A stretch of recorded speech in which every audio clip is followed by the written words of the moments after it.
The first thing she took from me that day wasn't my seat or my name. It was my existence. I remember standing just outside the hall, smoothing the front of a suit I'd worn exactly twice before. Not because it was expensive or new, it wasn't, but because I'd been saving it for something that mattered. I thought this day mattered. I thought I mattered in it. The wedding venue smelled like fresh flowers and polished wood. White fabric draped the walls, soft enough to hide the cracks underneath. People moved past me in small, excited clusters, laughing, adjusting ties, checking phones. No one looked at me long enough to ask who I was. And for the first time in a long while, I realized how practiced I'd become at being invisible. I arrived early. Always do. Old habit. Show up before you're needed so no one can accuse you of being late, careless, or ungrateful for the invitation. I told myself it was just a wedding. I told myself I was just another guest. That was the first lie of the day. I watched my stepdaughter across the room. She looked radiant, confident, flawless, like someone stepping into a life that finally belonged to her. I felt proud in a quiet way. The kind of pride you don't announce because you're not sure you've earned the right. She didn't look at me. Not once. I told myself she was busy. Brides always are. I told myself I'd talk to her later. After the ceremony. After the speeches. After the moment passed. That's another lie men like me tell themselves. We keep pushing our worth into the future, assuming it will eventually be acknowledged if we just stay patient. The ceremony began. Music swelled. People stood. I stood too, even though no one was watching me do it. As she walked down the aisle, something tightened in my chest. I remembered scraped knees, late-night homework, the way she used to fall asleep on the couch with her head against my shoulder.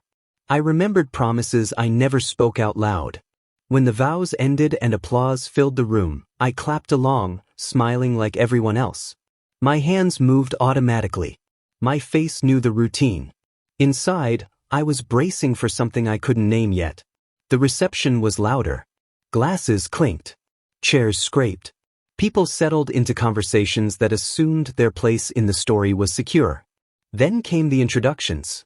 The MC's voice boomed across the hall, cheerful and careless. Names were announced. Titles followed. People waved. Laughter rose and fell like waves that never reached me. Finally, it was her turn. She took the microphone with a smile that didn't reach her eyes. For the first time that day, she looked directly at me. I straightened without realizing it. "This is my mom," she said, gesturing proudly. Applause. "And this," she continued, her voice light, almost amused, "is her husband." She paused. "He's nobody. Just someone she married." The room laughed. Not the cruel kind. Not the obvious kind.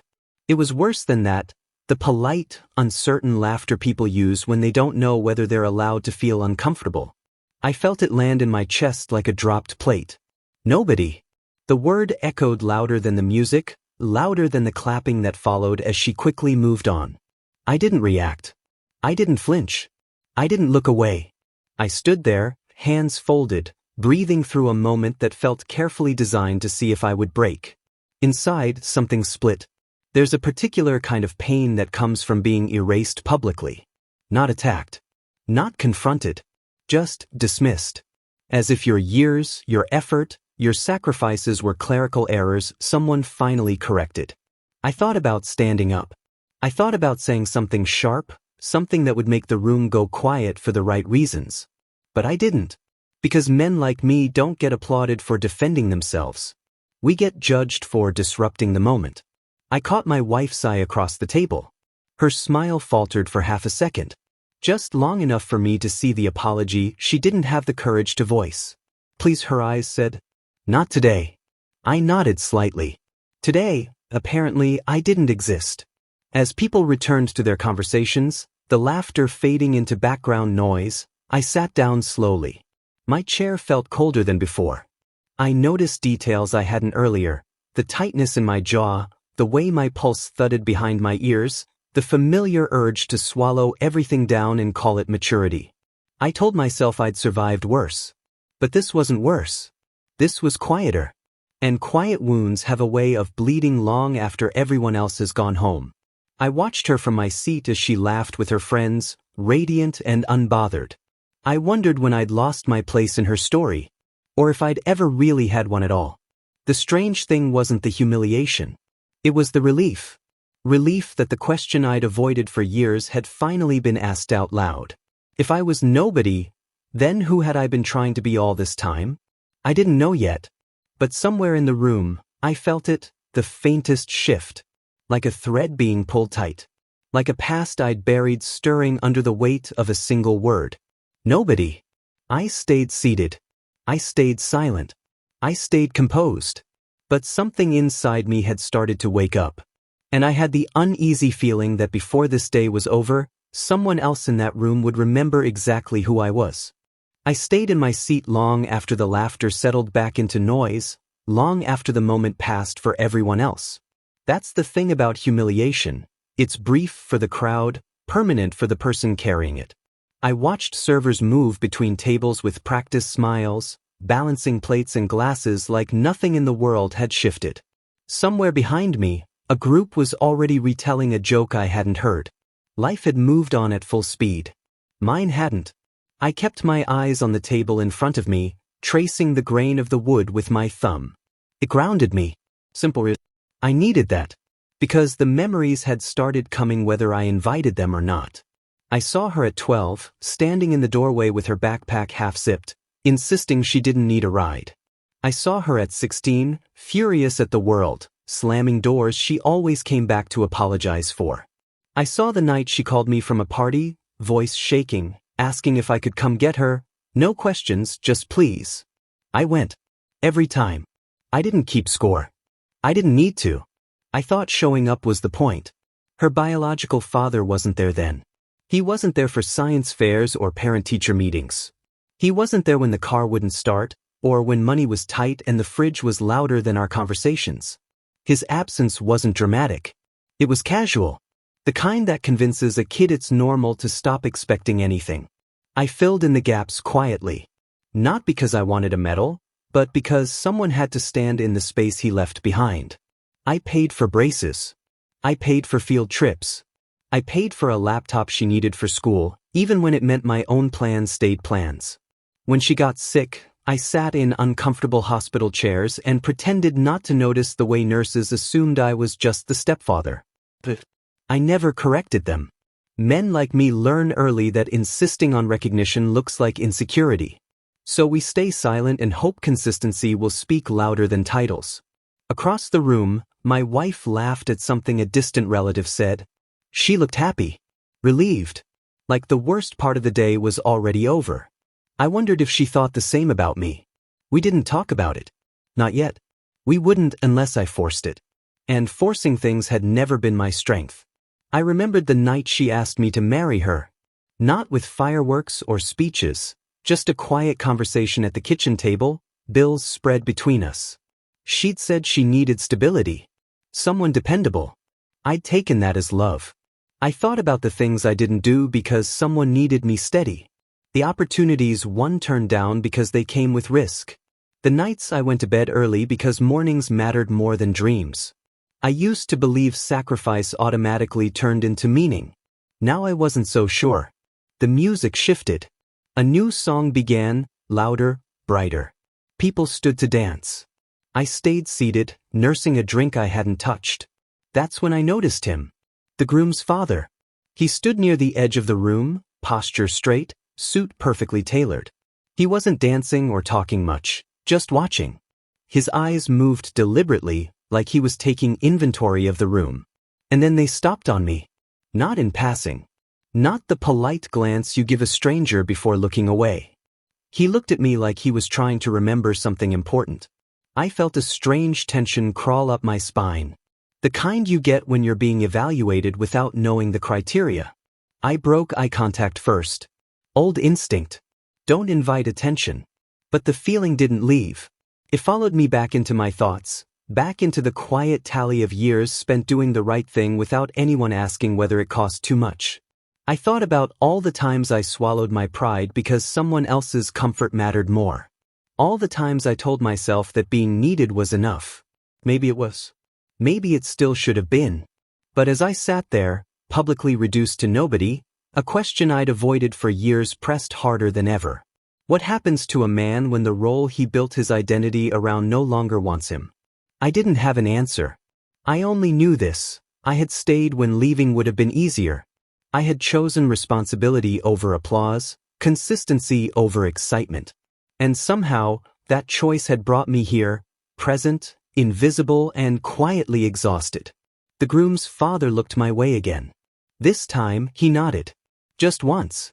Not friendly. Not dismissive. Intentional. Something tightened in my chest. Not fear, not hope. Recognition, maybe. Or the echo of a life I'd put on pause and never fully shut down. I sat back in my chair, folding my hands the way I always did when I needed to appear calm. I told myself I didn't need validation from strangers. I told myself I'd made peace with my choices. But as the music swelled and laughter filled the room again, I realized something uncomfortable.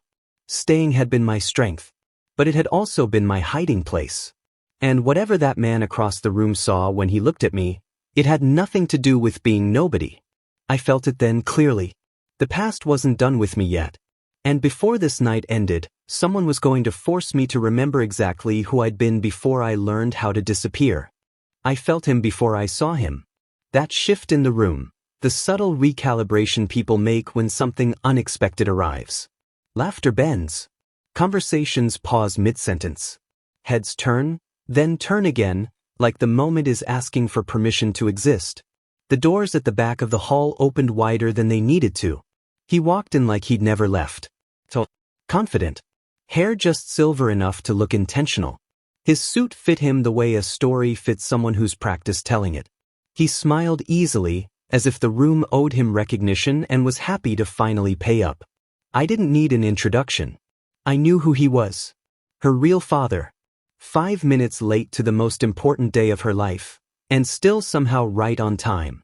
I watched her reaction before I watched him. That's where the truth always is.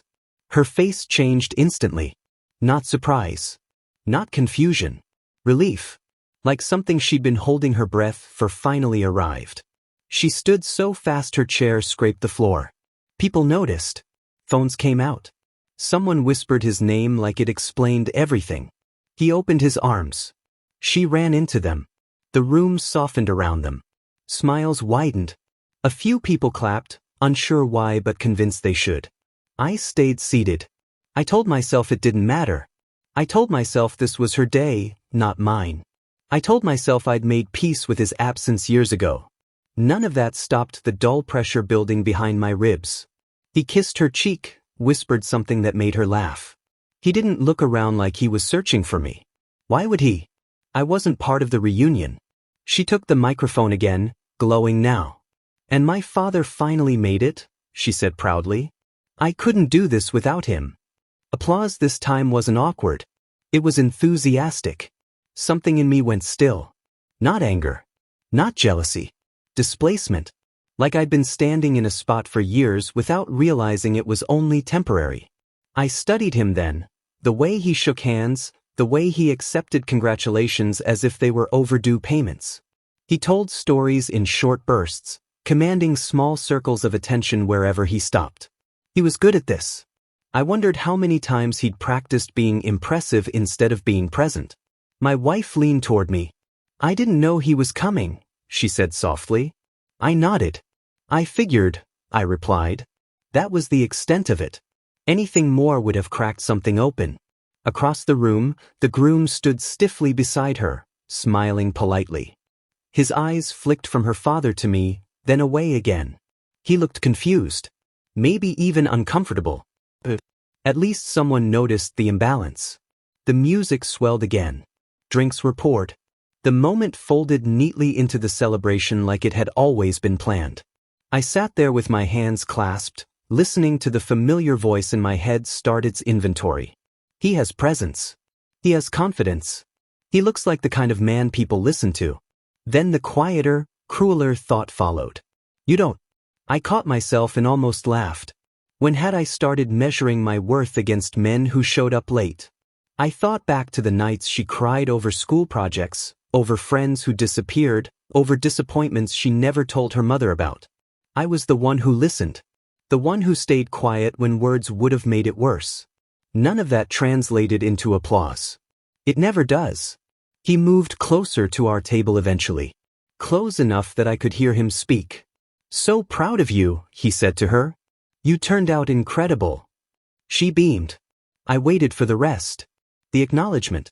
The glance my way. Some recognition that there had been another man in the story. It didn't come. Instead, he looked at me for the first time. Not with hostility. With indifference. "Nice wedding," he said, extending a hand like we were strangers at a conference. I stood. Took it. "Congratulations," I replied. That was it. Two men exchanging pleasantries over a decade of overlap neither of us intended to unpack. He moved on quickly, already drawn back into orbit by people eager to hear his version of things. I sat down again. That's when I noticed the groom's father watching. He wasn't smiling. He wasn't confused. He looked unsettled. His gaze moved from me to the man who just arrived, then back again. Slowly. Like he was aligning pieces that didn't quite fit the picture he'd been given. Our eyes met. This time, I didn't look away. Something passed between us, recognition maybe, or curiosity sharpened by doubt. He took a step in my direction, then stopped. Someone intercepted him with a question. He answered absently, eyes never fully leaving me. I felt exposed in a way the earlier humiliation hadn't touched. Because this wasn't about being dismissed. This was about being remembered. I leaned back, exhaled slowly. The voice in my head softened. "You didn't lose to him," it said. "You chose a different fight." I didn't know if that was true. But I wanted it to be. As the night went on, the contrast grew harder to ignore. He was visible. Celebrated. Centered. I was background. And yet, every time the groom's father looked my way, it felt like the room tilted slightly. Like the story everyone else was applauding had a footnote they'd skipped. I wondered what he saw. I wondered what version of me he recognized. The man I'd been before responsibility sanded down my edges. The man who once believed ambition and integrity could live in the same body. I hadn't thought about that man in years.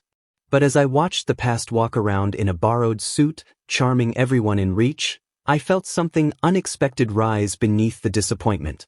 Not regret. Resolve. If this night was going to rewrite my place in the story, it wasn't going to end with me quietly fading out. I didn't need to compete. I didn't need to interrupt. I just needed to stay long enough for the truth to surface. And judging by the look on the groom's father's face, it already had. There's a difference between being looked at and being seen. Most people glance. They skim. They register just enough to place you in a category and move on. Stranger. Picture. But every so often, someone looks at you like they've found a sentence they weren't expecting in a familiar book. That's how the groom's father looked at me. Not curious in a polite way. Not suspicious. Focused. Intent. Like he was cross-checking a memory against the man sitting quietly at the edge of the celebration. I shifted slightly in my chair, uncomfortable for reasons I couldn't immediately explain. I hadn't done anything wrong. I wasn't hiding. And yet, the feeling was unmistakable. I was being evaluated. The music softened as dinner was served. Forks clinked against plates. Conversations lowered into that warm, indistinct hum that fills rooms when people feel secure in their place. I didn't. Every few seconds, I felt it again. His eyes. Steady. Measuring. I kept my posture relaxed. Shoulders back. Hands still. Years of discipline kicked in automatically. When you've spent most of your life making yourself small, you learn how to appear calm while something inside you braces for impact. Across the room, the biological father was holding court, laughing too loudly, retelling stories that positioned him perfectly at the center of every memory. People leaned in. Heads nodded. He had that effect. The groom's father didn't. He barely reacted. Instead, his attention kept drifting back to me. At one point, he stood and excused himself from a conversation mid-sentence. He took a few steps in my direction, stopped again. Someone intercepted him with a handshake. He responded on instinct, eyes still locked on mine. I felt a strange heat rise in my chest. This wasn't validation. It was exposure. I realized then that whatever history connected us, whatever thread he was pulling on, it had nothing to do with this wedding. It predated it. It lived somewhere I hadn't visited in years. I tried to tell myself I was imagining it, that I was projecting meaning onto a stranger's stare because I wanted this night to mean something. But then he finally approached. He stopped beside my table, close enough that I could smell his cologne, clean, understated. Expensive without trying to be impressive. "Mind if I ask you something?" he said. His voice was calm, controlled. The kind of voice people listen to even when it's quiet.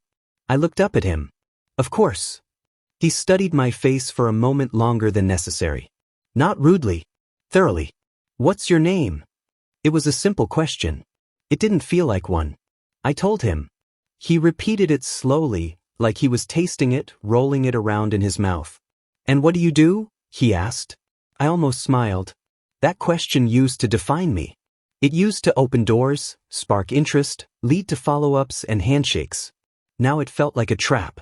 "I manage operations," I said carefully. "Logistics. Planning."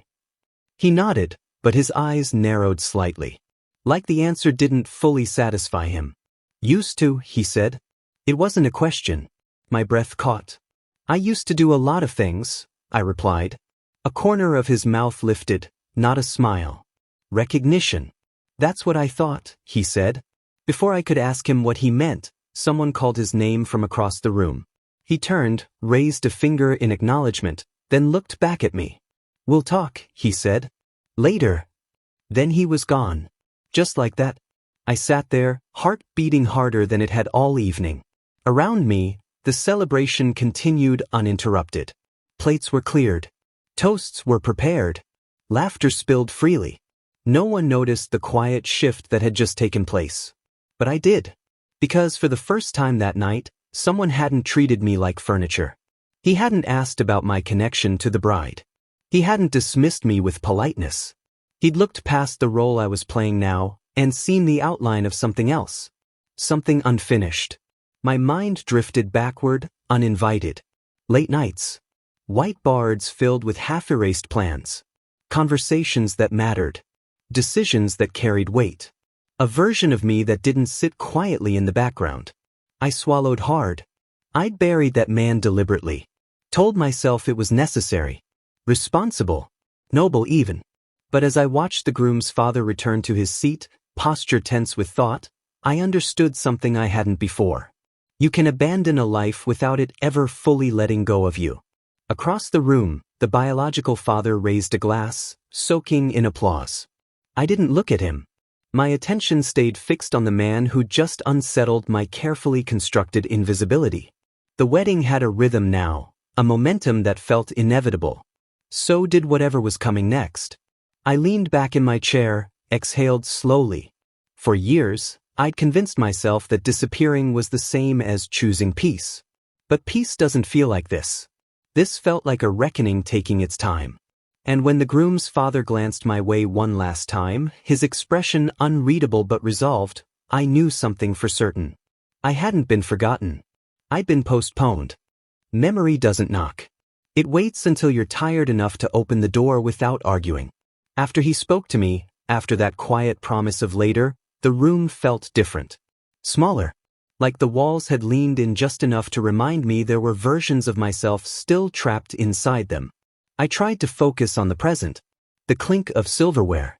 The swell of a toast beginning somewhere near the head table. My wife's hand brushing my knee in a gesture meant to reassure, though I wasn't sure what she thought needed reassurance anymore. But the past had already found a seat. It sat beside me, patient. I remembered the office with the bad lighting and the whiteboard that never stayed clean. The smell of marker ink. The arguments that mattered because the stakes were real. I remembered being listened to, really listened to. People waiting for me to finish a sentence before speaking, because what I said shaped what came next. I remembered momentum. There was a time when my name opened doors. When introductions came with a pause, a look, a recalibration. When problems landed on my desk because I was the one who could untangle them without breaking anything important. I didn't chase attention back then. It followed. I also remembered the night I chose to stop. It wasn't dramatic. No shouting. No ultimatums. Just a spreadsheet on the kitchen table and a conversation that circled the same reality until it landed. Stability. Healthcare. School districts. A child who needed consistency more than another late night. I told myself I could come back to it later. That ambition could be paused like a video and resumed when life allowed it. I didn't account for how quickly later becomes never if you don't protect it.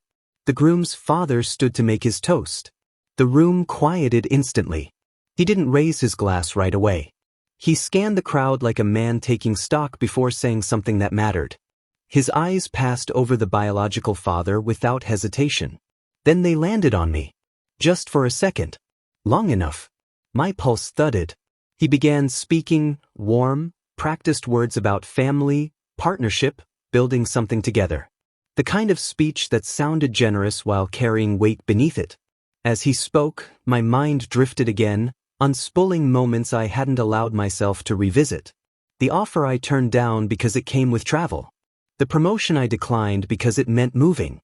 The call I never returned because I'd convinced myself that wanting more was a kind of betrayal. Each decision made sense on its own.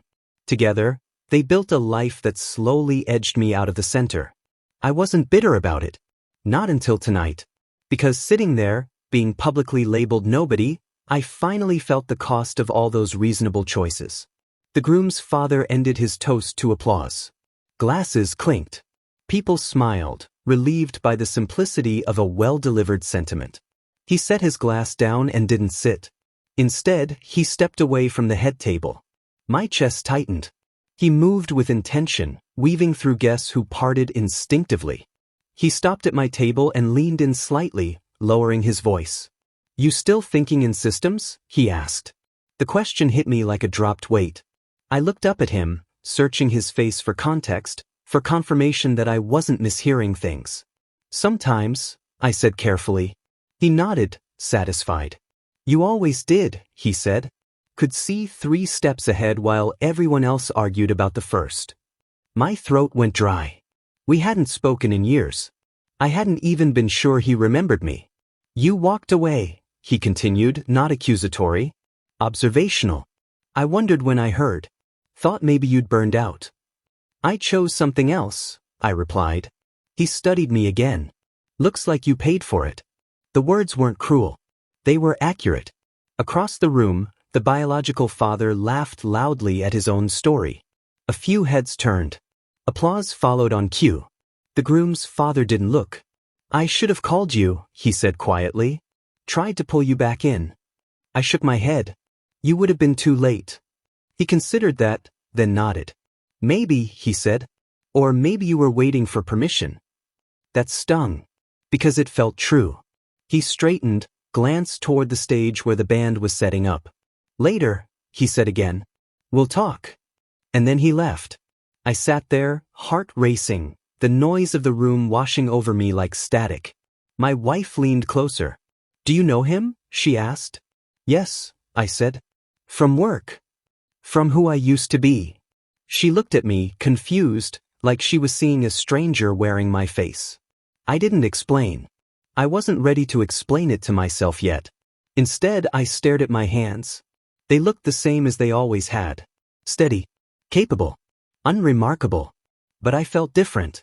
For years, I'd framed my choices as sacrifices made out of love. Tonight, I saw them more clearly. Some were. Others were fear wearing responsibilities close. The music kicked up again, louder now. People stood. Dancing resumed. The celebration surged forward, unstoppable. I stayed seated, caught between the man I'd been and the man I'd convinced myself was enough. Across the room, the groom's father glanced back once more. This time he smiled. Not kindly. Confidently. Like he knew exactly what was coming next. I exhaled slowly. I had spent years believing that walking away had closed the door. But sitting there, remembered, recognized, exposed, I understood the truth. I hadn't walked away from that life. I'd left it on hold. And something told me the pause was about to end. I didn't know the moment would arrive so quietly. There was no drum roll. No sudden hush.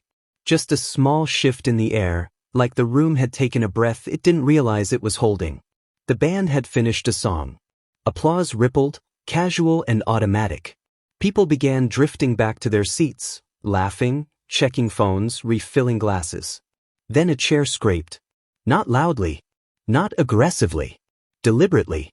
The groom's father stood. At first, no one noticed. He wasn't near the stage. He didn't raise his glass or clear his throat. He simply stood there, straight-backed, hands relaxed at his sides, waiting. And somehow, the room responded. Conversations thinned.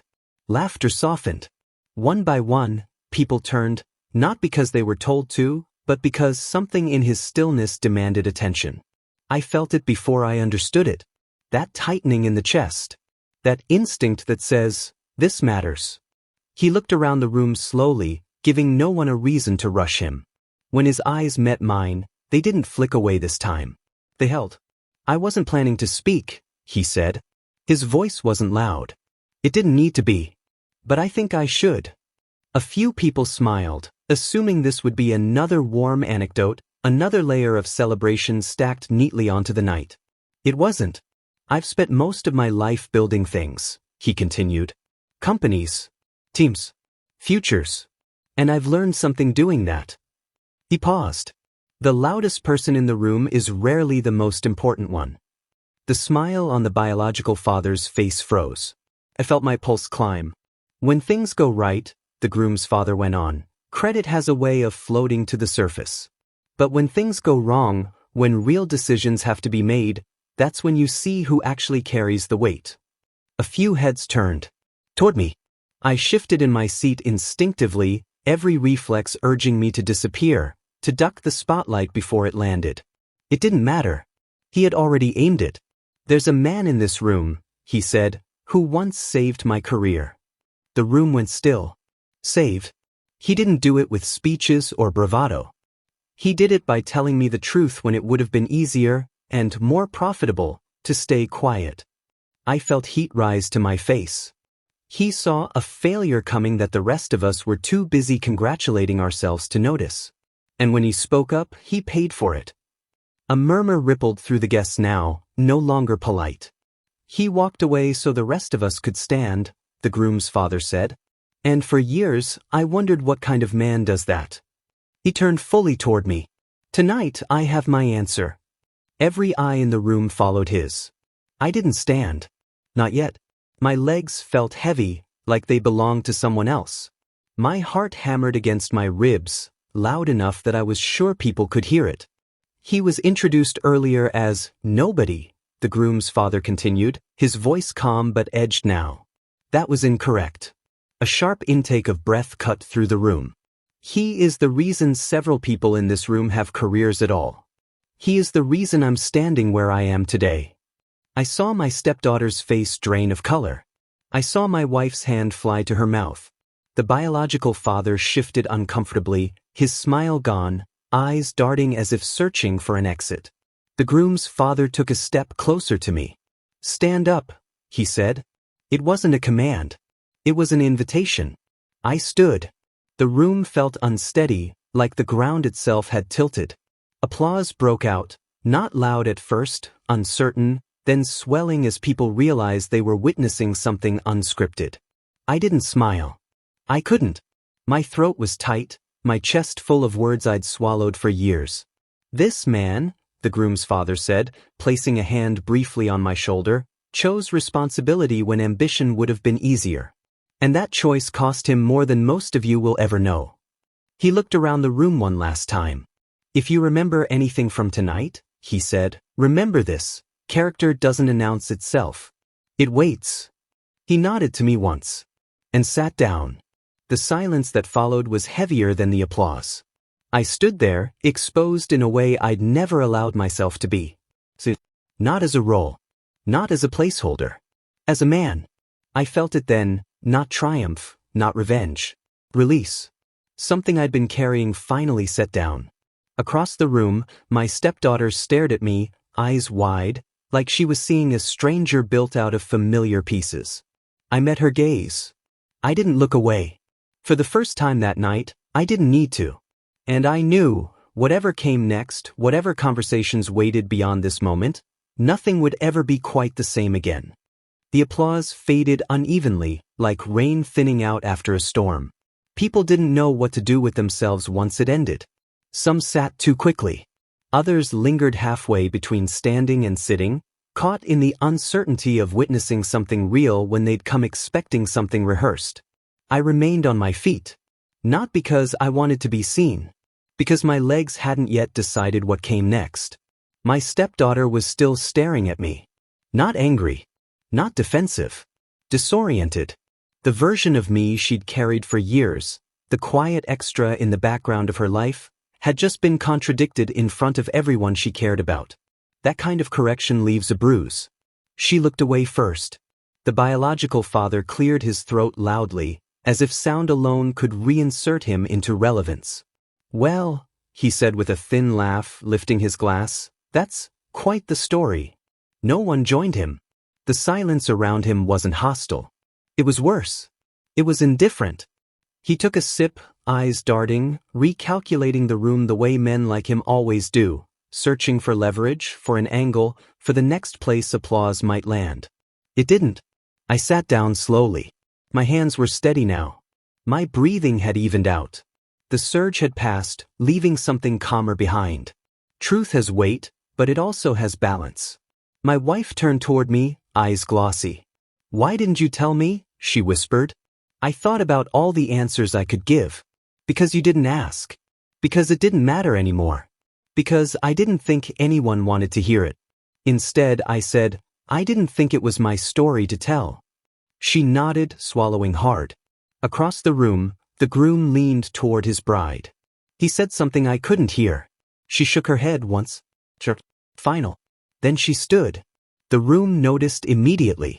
She walked toward me slowly, every step deliberate. Not dramatic. Not apologetic. Like someone approaching a truth they'd avoided long enough. She stopped in front of me. Up close, I could see the fracture lines in her composure, the tight jaw, the blinking eyes, the effort it took to keep her voice level. "I didn't know," she said. The words sounded small in her mouth. I nodded. "I know." "That's not," she stopped, exhaled. "Tried again. That's not what I meant. I didn't know that." She gestured vaguely toward the head table, toward the groom's father, toward the part of the room where the past had just spoken out loud. "I knew you were there," she continued. I thought you were safe. Permanent." There was the assumption beneath the dismissal. "I was," I said gently. "Until I wasn't." Her eyes filled. "Why didn't you say something?" I held her gaze. "Because I didn't want to take anything from you." "That's not fair," she said, voice breaking now. "You let me make you small." I shook my head. "No. I let myself do that." The distinction mattered. She looked at me like she was trying to reconcile two images that refused to overlap, the man who packed lunches and fixed doors, and the man who once shaped outcomes powerful people depended on. "I'm sorry," she said. "It wasn't loud. It didn't need to be." I nodded again. "I know." That was all. Forgiveness isn't a performance. It's a decision to stop carrying something sharp. Behind her, the biological father had gone quiet. He hovered at the edge of a conversation that no longer included him, nodding along, offering nothing of substance. For the first time all night, he looked exactly like what he was. Temporary. My stepdaughter turned away from me and went back to her table. She didn't look at him. Not once. The groom's father caught my eye from across the room. He gave a small nod. Not approval. Confirmation. The band started up again, uncertain at first, then gaining confidence as the night tried to remember what it was supposed to be. People returned to their seats. Conversations resumed, altered but intact. The wedding reclaimed its rhythm. But the hierarchy had changed. My wife slipped her hand into mine. "I see you," she said quietly. I squeezed her fingers once. "I know." For years, I'd measured my worth by how much space I didn't take up. By how easily I fit into other people's lives without asking for more. Tonight rewrote that equation. Not because someone praised me, but because I stopped shrinking. I watched my stepdaughter laugh with her friends again, this time with a softer edge. Less performative. More grounded. Like something heavy had been set down. I didn't need her gratitude. I didn't need the room's approval. I just needed the truth to exist. And now it did. I leaned back in my chair, letting the music wash over me. The noise didn't feel overwhelming anymore. It felt earned. I wasn't nobody. I never had been. I just spent too long believing silence was the same thing as humility. Across the room, the biological father slipped out early, unnoticed. No one stopped him. I smiled, not out of satisfaction but clarity. Some men arrive late and take credit. Others arrive early and carry weight. Tonight, the difference finally mattered. And for the first time in years, I felt something settle into place. Not pride. Not vindication. Alignment. The man I'd been. The man I was. No longer at odds. Just present. I didn't stay until the end. That surprised some people. They expected me to linger now, to collect congratulations, to accept delayed recognition like interest on a debt finally paid. A few guests tried to catch my eye as I stood, lifting their glasses slightly, offering smiles that said, "We see you now." I nodded back. Then I walked away. Not because I was angry. Because I was done. The night air outside was cooler, quieter. The noise of the wedding softened behind the doors, turning into something distant and manageable. I stood there for a moment, breathing deeply, letting the silence settle where the tension had lived for hours. This was what peace felt like. Not applause. Not validation. My wife joined me a minute later, wrapping her shawl tighter around her shoulders. She didn't speak at first. Neither did I. We'd shared enough words for one night. "I'm sorry," she said eventually. I nodded. "I know." That was still enough. She looked at me sideways, studying me with a new kind of attention. "You're different," she said. I considered that. "No," I replied. "I'm just not pretending anymore." She took my hand.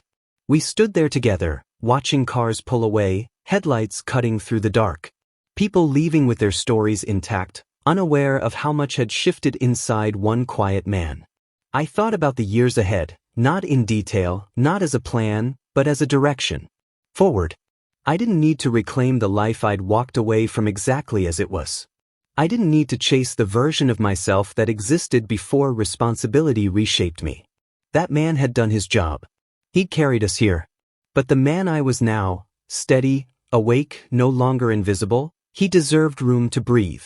We drove home without the radio on. Streetlights passed in a steady rhythm. I watched my reflection flicker in the window, half light, half shadow. For the first time in years, I liked what I saw. Not because I'd been praised, but because I hadn't flinched when the truth showed up. I thought about my stepdaughter. About the way her eyes had searched mine, trying to reconcile past and present. She'd carry that reckoning with her. It wasn't mine to manage anymore. Some lessons arrive late. They still count. At a stoplight, my phone buzzed. A message from an unfamiliar number. "It's me, Red. We should talk." There are things I should have said a long time ago. I stared at the screen, then locked it. Later. Not because I was afraid. Because I finally understood my own timing mattered too. We pulled into the driveway. The house was dark, quiet, waiting. I unlocked the door, stepped inside, and felt something subtle but profound. I belonged here. Not as a role. Not as a backup. As myself. Before going to bed, I stood in front of the mirror a little longer than usual. Studied the lines at the corners of my eyes, the set of my shoulders, the calm in my expression. This was the face of a man who knew his worth without needing it announced. A man who understood that being dependable didn't mean being disposable. A man who could choose silence, or speech, without fear of disappearing. I turned off the light. As I lay there in the dark, the events of the day replayed, not sharply, not painfully. Just clearly. She called me nobody. And the truth was, I'd believed her, just a little. Not anymore. I didn't need the room's apology. I didn't need the past rewritten. I needed alignment. And I had it. Some men spend their lives chasing recognition. Others learn, eventually, that recognition means nothing if you don't recognize yourself first. I closed my eyes. Tomorrow would come with its own problems, its own quiet tests of character. But I'd meet them as the man I am. Present, grounded, no longer invisible, and never nobody again.